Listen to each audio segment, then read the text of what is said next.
जय हिंद दोस्तों। अगर अंग्रेज भारत नहीं आते तो कैसा होता हमारा भारत। जरा कल्पना करके देखिए कि अगर अंग्रेज़ों ने भारत पर राज नहीं किया होता तो क्या भारत इतना विकसित होता या फिर नहीं।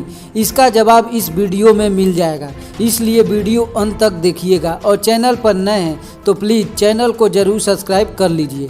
लगभग अंग्रेज़ों ने भारत पर 200 सालों तक राज किया। पहले भारत को सोने की चिड़िया कहा जाता था, लेकिन अंग्रेज़ों ने इसे बहुत लूटा और इसके साथ साथ भारत का कोहिनूर हीरा भी लेकर गए थे। कुछ लोगों का मानना है कि अगर भारत में अंग्रेज़ नहीं आते तो इतना विकास नहीं होता। तो क्या भारत के लोग हाथ पर हाथ रखे ही बैठे रहते थे? क्या वह विकास नहीं करते? आज भारत ने विश्व में अपनी जगह बना रखी है, तो क्या वो भी अंग्रेज़ों के ही बदौलत है? भारत को ऐसे ही सोने की चिड़िया नहीं कहा जाता था। अगर भारत के पास कोहिनूर से लेकर कई कीमती हीरे जवाहरात थे। प्राचीन समय में भारत के पास जितनी संपत्ति थी किसी और देश के पास नहीं थी।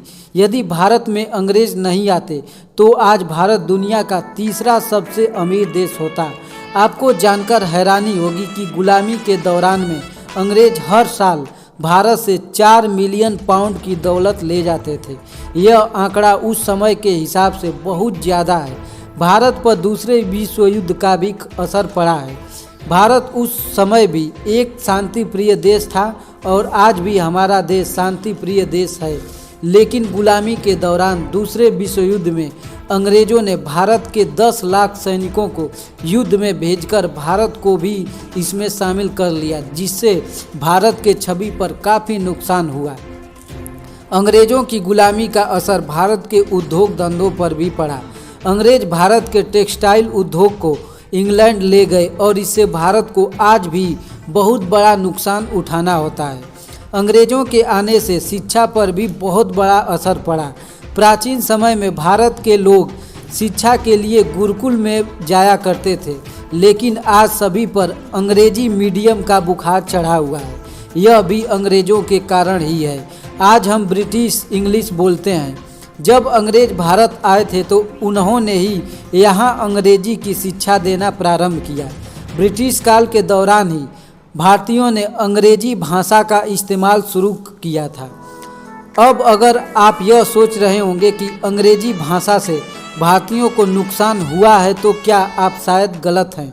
अंग्रेजी भाषा ऐसी भाषा है जो पूरे विश्व में कई देशों में बोली जाती है और इसके कारण ही भारतीय अपनी बात को आसानी से दूसरे लोगों के सामने रख पाते हैं। लेकिन सिक्के का दूसरा पहलू भी है। अंग्रेजी के कारण आज लोग अपनी मातृभाषा हिंदी को भूलते जा रहे हैं। विश्व के अनेक देश अपनी मातृभाषा बोलते हैं और आज विकसित भी हैं, लेकिन भारत में तो आज अंग्रेजी बोलने वाले व्यक्ति को ही शिक्षित माना जाता है। अगर नौकरी करनी है तो अंग्रेजी आना चाहिए। अगर अंग्रेज नहीं आते तो भारत भी हम अपनी मातृभाषा हिंदी में ही प्रचलित होता। अब बात करते हैं भारतीय रेलवे की। भारतीय रेलवे का आविष्कार अंग्रेज़ों के शासन में ही हुआ था, क्योंकि उस समय अंग्रेज़ों को माल एक जगह से दूसरे जगह ले जाने में काफ़ी दिक्कत हुआ करती थी। अंग्रेज़ों ने रेलवे को इसलिए डेवलप किया कि भारत का सामान बंदरगाहों तक आसानी से पहुंचा सके। इस तरह भारतीय रेलवे का नेटवर्क 65,000 किलोमीटर हो गया। भारतीय रेलवे का विकास जितना भारत सरकार ने नहीं किया, इससे कई गुना विकास अंग्रेज़ों ने किया था।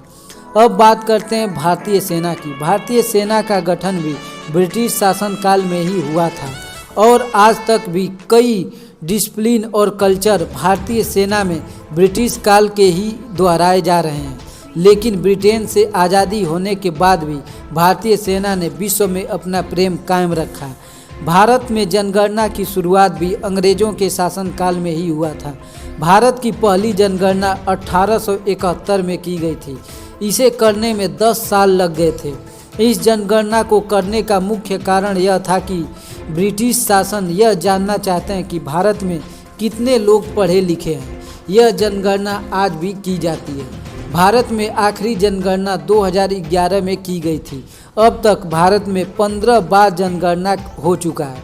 तो दोस्तों, इन सभी आंकड़ों से आप अंदाज़ा लगा सकते हैं कि भारत में अंग्रेज़ नहीं आते तो क्या होता, हमारा भारत कहाँ पर खड़ा होता। तो दोस्तों आज के लिए इतना ही। जय हिंद।